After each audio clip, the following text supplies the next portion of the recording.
Karibu katika sehemu ya pili ya recap yetu, recap inayohusu maisha ya kijana Sejong. Miaka 12 iliyopita, wanafunzi walihudhuria mazishi yake, wakamzika kwani alifariki kwa ajali. Ajabu ni kwamba yeye binafsi anaamini kwamba alilala kwa dakika 10 na mwisho wa siku akawa ameamka. Taarifa anazokuja kuzisikia mitaani kuwa alifariki zikabaki zikiwa zinamshangaza. Miaka 12 yeye alipumzika kwa dakika 10 tu, asijue chochote kilichoweza kumtokea. Mpenzi wake Soha inakuwa ngumu sana kwake kumpokea mwamba huyu na kuamini kuwa eti yuko hai, muda wote yuko kimya. Na sasa ameshagundua kuwa kwa kipindi chote cha miaka 12 Soha ndiye alikuwa amechukua jukumu la kuilea familia yake, kwa maana ya kumhudumia bibi yake na mwamba Sejong pamoja na wadogo zake. Kitu hiki kinamrudisha mpaka nyumbani na kwenda kuomba msamaha Soha na kumweleza kuwa hakuwa sababu yeye kufariki, kwani Soha anajihisi ni mwenye hatia kwa kudhani kwamba alihusika katika kusababisha kifo cha mwamba Sejong. Lakini mwamba anamweleza kuwa hakufa na ndio maana yuko hai mpaka sasa. Anaomba msamaha na mwisho wa siku wanaanza mwanzo mpya wa maisha akiwa na hali ya furaha kidogo. Leo akataka kutazama television. Wakati wanaendelea, mwamba Sejong alijaribu kugusa batani moja katika television, lakini bahati mbaya ni kuwa baada ya kuigusa tu television ikawa inaanza kusumbua. Kitu hichi kikawapa picha kuwa jamaa ana ukinzani mkubwa kati yake na umeme mara baada ya kutoka kufufuka.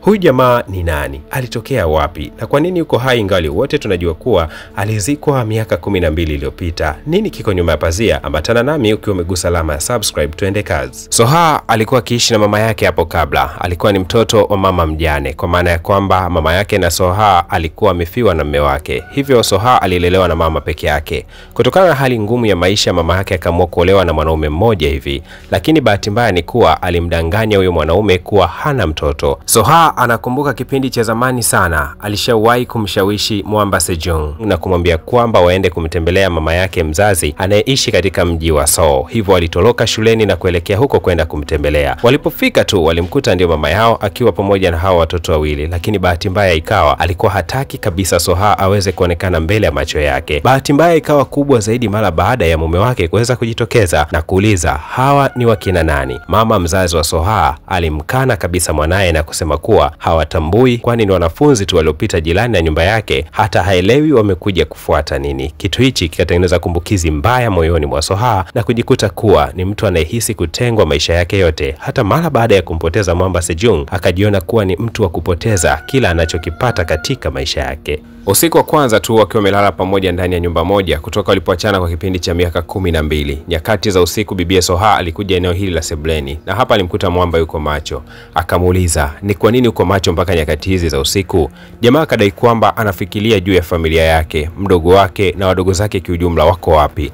Lakini bidada akasema kuwa nilihusika katika kuwalea kipindi chote mpaka walipofikia umri wa kuweza kujitegemea, ndipo nikaanza kuyatafuta mambo yangu. Mpaka sasa hivi ninachokifahamu ni kwamba mdogo wako wa kike anafanyia katika supermarket moja hivi akiwa kama mhudumu katika eneo hilo. Jamaa kutaka kupoteza muda kabisa, akamtafuta jamaa mmoja hivi na kwenda kumuonesha eneo hilo la supermarket maarufu ambayo alimshuhudia binti huyo mdogo zaidi aliyekuwa akionewa na mmiliki wa supermarket hiyo, akimvuta nywele na kumwambia kuwa mbona ni kama unaniibia mume wangu, kwa maana ya kwamba alikuwa akimuhisi kuwa huenda binti huyu anatembea na mume wake, kitu ambacho kikamuuzi sana mwamba na kutamani kwenda kuingilia ugomvi huu. Lakini jamaa akamtuliza na kumwambia kuwa atulie, asiwe na haraka, kwani akifanya hivyo anaweza kumkosa kabisa mdogo wake. Mdogo wa Sejong akiwa katika eneo hilo la hospitali alihisi kama anaota hivi. Kakaangu alifariki miaka 12 iliyopita, leo namuona mbele ya macho yangu. Akiwa anaendelea kustajabu, mwamba akamwaminisha na kumwambia kuwa mimi ni kakako na niko hai sasa. Ndogo mtu wa kuamini kabisa. Wakati huo akawa anatoka kwenda kumwangalia kinywaji mdogo wake, lakini alipoweza kufika katika maeneo ya nje akakutana na mzee mmoja ambaye alikuwa akitazama namna ambavyo madaktari walikuwa kibishana juu ya kumfanyia mzee mmoja hivi operation katika eneo hilo hilo la hospitali. Madaktari wanasema hali ya mgonjwa ni mbaya, lakini hatuwezi tukamfanyia operation kubwa bila signature ya yule mtu ambaye amekuja kumsimamia. Sasa huyu mzee ambaye yuko dirishani alikuwa akitazama tu hali hiyo. Mwamba alipopita jirani aligundua kuwa huyu mtu huenda ana uhusiano wa jirani zaidi na huyu mzee. Akamfuata na kumuuliza, lakini huyu mzee akasema kuwa mimi ndio yule, ni mtoto wangu. Yaani mtu anaonekana kijana anasema mzee kabisa ndio mtoto wake, na anasema kwamba sitamani kabisa aweze kujua kwamba niko hai, ni kwa sababu nilipotezana naye kwa muda mrefu sana, ila mtoto mtoto wangu sasa hivi ana mvi, mimi ningalikuwa bado ni kijana. Kitu hichi kabaki kinamshangaza sana Sejong, asielewe mambo hapa yanavyoenda. Sejong alijisikia vibaya sana mara baada ya kumwona mzee yule akiwa analia. Basi moja kwa moja akaenda kwa daktari na kusema kuwa anaomba mzee huyu afanye operation, na saini ya kuidhinisha operation hiyo ataifanya yeye mwenyewe. Basi daktari hakuwa na yana yote, akaenda kumfanyia operation. Alfajiri na mapema mzee akiwa amefanyia operation, akaenda kumpasha habari yule jamaa. Jamaa alifurahi kweli, akaingia katika eneo hili la hospitali. Hapa akamuita mwanangu. Yule baba akaitikia ndio baba. Wakasalimiana, akafurahi sana kumwona mwanae akiwa ameamka. Lakini kinachotushangaza ni kwa nini huyu mzee zaidi ndio mtoto na huyu ni mtu ambaye ni kijana anaonekana kuwa ndo baba yake. Yote bado ni mtihani ambao bado uko kwenye fumbo. Baadaye kidogo akawa amekutana na Mwamba Sejong, na hapa akawa anamwambia kuwa na kushukuru kwa jitihada zote ambazo umeweza kuzifanya, hata mwanangu ameweza kufanyia operation. Mzee akawa analia huku anamkumbatia Sejong na akimshukuru sana. Sejong haya maisha ya mzee akabaki anamshangaza sana. Akaamini kuwa huenda huyu mzee anafahamu mambo mengi. Ikiwa yule mtu ambaye ana mvi ameweza kumzaa, basi huyu ameishi duniani kwa kitambo kirefu, na kukutana na mtu kama mimi ambaye amewahi kufa huenda ni kitu ambacho anakijua. Basi akafuata na kumuuliza, unafahamu kitu chochote kuhusiana na watu waliokufa? Mzee akamwambia ndio, nafahamu hata kuwa wewe ulikufa. Jamaa akashangaa sana, akamwambia kuwa mtu uliyekaribiana naye ukihisi kuwa anakupigisha mapigo ya moyo na unahisi hali ya kuchoma moyo wako, basi huyo mtu ndiye aliyekuwa amesababisha kifo chako. Ni mtihani mwepesi sana kujua sababu yewe kufa, lakini ukweli ni kwamba umerudishwa duniani ili uweze kumjua mtu aliyesababisha kifo chako. Na mara baada ya hapo kuna tukio lingine itafuata. Ni tukio gani? Mzee hakuwa amejibu. Baadaye kidogo anaonekana akiwa amepigiwa simu ya hospitalini. Bahati mbaya mtoto wa huyu mzee alikuwa amefariki. Alilia sana. Lakini baadaye mzee akasema kuwa sina sababu ya kuendelea kuishi katika dunia, hivyo anatakiwa kuondoka. Akamwambia unawezaje kujiamlia kwamba unaondoka lini na saa gani? Akasema ndio, mimi ni kama wewe, kwa maana ya kwamba nilishawahi kufa, kwa nirudi katika ujio wa pili kama ambavyo wewe umeweza kurudi. Mwamba akastaajabu, imekuaje hii? Ilikuwaje kwaje? Akamwambia kila mtu anaporudi katika dunia anapangiwa kipindi chake. Wengine wanakaa kwa muda wa mwaka mmoja, wengine miezi, wengine mpaka mwaka, wengine wanaweza kurudi na wakaishi kwa muda wote ule ambao wao wanaweza kapangiwa, wengine hata miaka 10. Lakini sijajua kwa upande wako itakuwa ni kwa muda gani. Lakini hata wewe mara baada ya kujua ukweli na mtu aliyefanikisha kukuua, basi utakuja kurudi tena katika njia uliyotokea, kwa maana kurudi katika hali yako ya kifo. Mwamba akajiuliza, inakuwaje kwamba mimi nilikufa? Akamwambia ndio, ulikufa kwa ajali na kuna siku utakuja kurudi.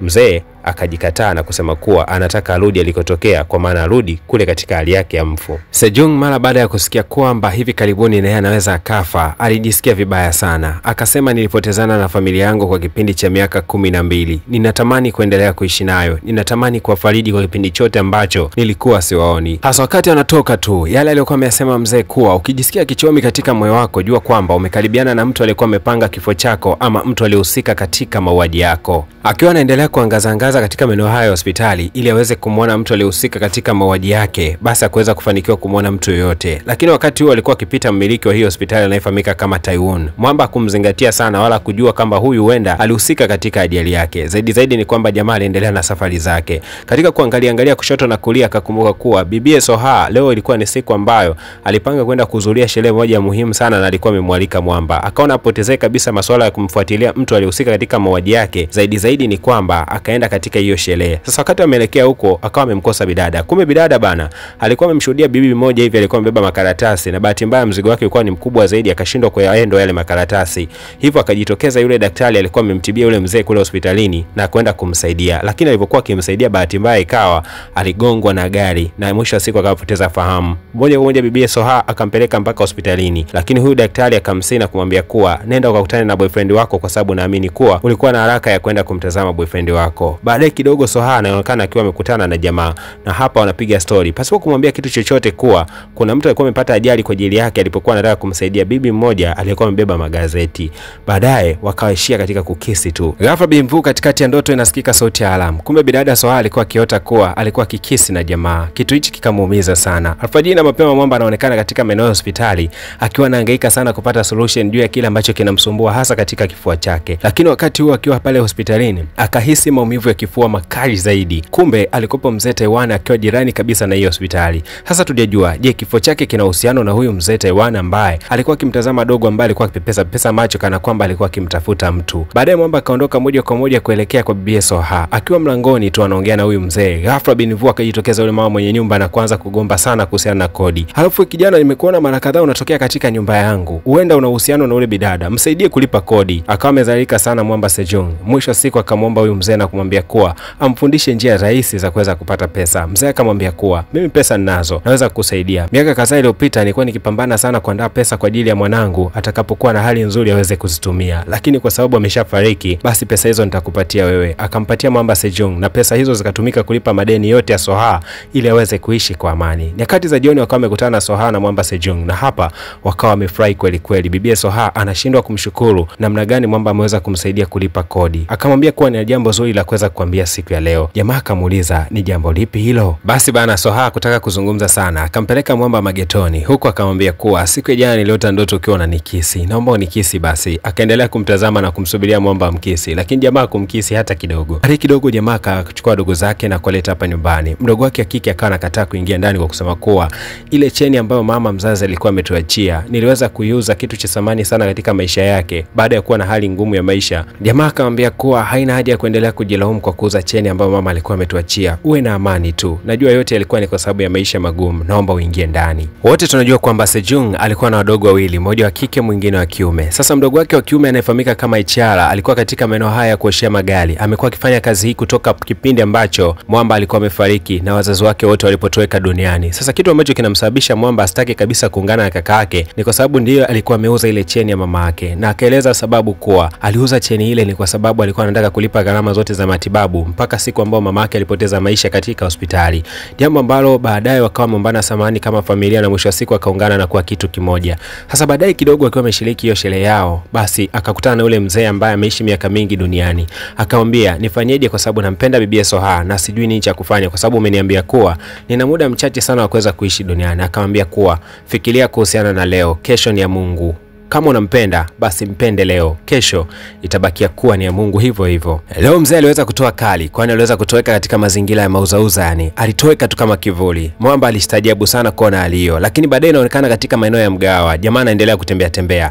Ghafla akajisikia tena maumivu ya kifua. Hapa akataka kuitumia nafasi hii kumjua ni nani mtu ambaye alihusika katika kifo chake. Kwenda kutazama mara mbili hakufanikiwa kumuona mtu huyo, lakini baadaye tunaonyeshwa gari ile yule mtaji ile yule mmiliki wa ile hospitali akiwa anatoweka katika maeneo haya. Sasa lengo la Sejong kuja katika mgawa huu ilikuwa ni kuomba kazi. Mara baada ya kushuhudia ile tukio kaamua kuachana nalo na hapa akaenda kuomba kazi na akapatiwa kazi kwa kuambiwa kwamba kama ukipika chakula kizuri tu basi tutakuunganisha katika mgawa wetu. Kumbuke kwamba hapa ndo mahali ambapo anafanyia Soha, yani anafanya kazi ya mgawani. Basi Mwamba baada ya kusaidiwa na Soha akaweza kupika chakula kizuri sana. Mwisho wa siku akawa amepitishwa na kuanza kufanya kazi katika eneo hili. Wakiwa wamefurahi kweli kweli. Baadaye usiku wakiwa wako nyumbani, bibi Soha akamkabidhi cheni akiwa amempatia kama zawadi na akamwambia kuwa cheni hii nilikununulia miaka 12 iliyopita mpaka ulipoweza kufariki. Siku ya leo naomba nikuvishe. Akawa amemvisha. Na kwa kuwa wakati mwingi huwa anaota ndoto kuwa anamkisi Mwamba, leo akaamua mkisi kweli kweli. Baadaye akaona aibu na kumwaga jamaa akaondoka zake. Baadaye bibi Soha akiwa katika eneo hili la mgawani akaanza kulia sana, kitu ambacho bosi wake aliweza kukigundua na akamuita kuongea naye. Akamwambia kuwa nimewahi kumpenda mwanaume miaka 12 iliyopita. Mwanaume huyo alifariki na aliweza kumzika, lakini amerudi mwanaume mwingine ambaye anafanana kila kitu. Japokuwa mwanaume huyu anadai kwamba ni yule mpenzi wangu wa zamani, lakini bado moyo wangu hauamini kwa sababu niliweza kumzika mtu huyu mimi mwenyewe kwa mikono yangu. Imekuwaje amerudi tena? Nampenda mtu huyu na sijui kama nitakuwa namkosea yule wa kwanza. Siku ya leo tena akiwa kwenye mishe zake akashtuka kuwa maumivu ya moyo yakaendelea kama kawaida. Hapa akaanza kufikiria ni nani aliyeweza kumfanyia mauaji. Akaendelea kusogea katika vyumba vya VIP huko aliweza kukutana na yule mzee anayefahamika kama Taiwan, mmiliki wa ile hospitali. Alishangaa sana kumuona mzee huyu na kumwambia kuwa kumbe unahusika na mauaji yangu. Mzee alipoyasikia maneno hayo akapata stroke na moja kwa moja akawa ameanguka chini. Alishangaa sana kusikia kuwa mzee Taiwan ndo alihusika kwenye mauaji yake. Sasa ilikuwaje kwaje? Yeye mwenyewe haelewi. Ikabidi kumfuata rafiki yake na kumweleza kuwa ameweza kukutana na mtu ambaye aliambiwa kuwa akihisi mapigo ya moyo anakahisi maumivu, basi mtu huyo ndo aliyehusika katika mauaji. Lakini anashangaa kuwa Taiwan anahusikaje katika mauaji ya yeye? Upande wa pili huku nyumbani bibi Soha alikuwa akifanya usafi. Sasa katika harakati zake akagundua kuwa kulikuwa na kamera. Hapa alipoiplay kamera hii aligundua kuwa kulikuwa kulikuwa na video ya Mwamba ambapo alikuwa anaeleza kuwa pindi utakapokuwa ukitazama picha hii ndakuwa sipo duniani. Akaeleza kwa uchungu sana kwa kusema kuwa nitaondoka muda si mrefu. Bidada hata kutaka kuimaliza, ghafla binivu Mwamba akawa ameingia, akaiangusha kamera chini, akamuuliza jamaa maswali kuwa muda wote ulikuwa umeondoka uliniacha katika hali ya mateso. Leo hii kumbe una mpango wa kuondoka tena. Akakasirika sana na mwisho siku akaondoka kwa hasira sana hapa nyumbani. Mwamba alimsubiri sana bidada, lakini bidada hakuwa ametokea. Nyakati za usiku aliporudi nyumbani akaikuta kamera tena, naye alipojibu kuplay akagundua kuwa bidada alikuwa amerekodi kwa kusema kuwa uwepo wako na kuondoka kwako basi kuna maana kubwa sana katika maisha yangu. Basi uenda utakapokuwa unatazama video hii basi tambua kwamba mimi nitakuwepo na nikikumbuka kila kitu chema ambacho ulikuwa umenifanyia katika maisha yako. Nyakati za jioni wakawa wamekutana watatu hawa. Hapa wanapiga story. Dada anajua tu kwamba jamaa atakuja kuondoka. Sasa haelewi ataenda wapi. Siku ya leo kitu cha kustaajabisha, mzee Taiwan, yule mmiliki wa hospitali, alimtembelea Mwamba Sejong na hapa aliangua kilio kizito, akikili wazi kwamba alihusika katika mauaji yake na haikuwa makusudi bali ilikuwa ni bahati mbaya tu. Alikuwa akiendesha gari lake katika hali ya mawazo sana ya kibiashara na kwa bahati mbaya Mwamba alikuwa amejitokeza mbele ya gari. Hivyo mauaji yake alikuwa ni kwa bahati mbaya. Mwamba akamwachia Mungu mambo yote yaliweza kutokea na akamwambia mzee kuwa mimi unayeniona si mtu niliye hai, nishakufa siku nyingi sana. Hapa nilikuja tu kwa lengo moja la kujua chanzo na kwa nini nimeweza kuuliwa na mtu ambaye sikumkosea jambo lolote. Mzee baada ya kuomba msamaha akaahidi kuwa ataihudumia familia ya Mwamba Sejong na kuhakikisha kwamba changamoto zote za kiuchumi atakuwa akizihangaikia. Jamaa alipoyasikia hayo, moyo wake ukapata furaha. Mwisho wa siku akachukua pete na kumvisha bibie Soha. Wakati anamvisha, ghafla akaanza kutoweka kama kivuli. Na huu ndio ukawa mwisho wa tamthilia yetu nzuri ambayo inamzungumzia Mwamba ambaye alifariki katika mazingira ya kustajabisha, asijue kabisa kwamba alifariki na kwa dakika 10 tu alizokuwa amepumzika kumbe alikuwa amefariki kwa kipindi cha miaka 12. Karudi akiwa hai na huu ndio mwisho wa tamthilia yetu.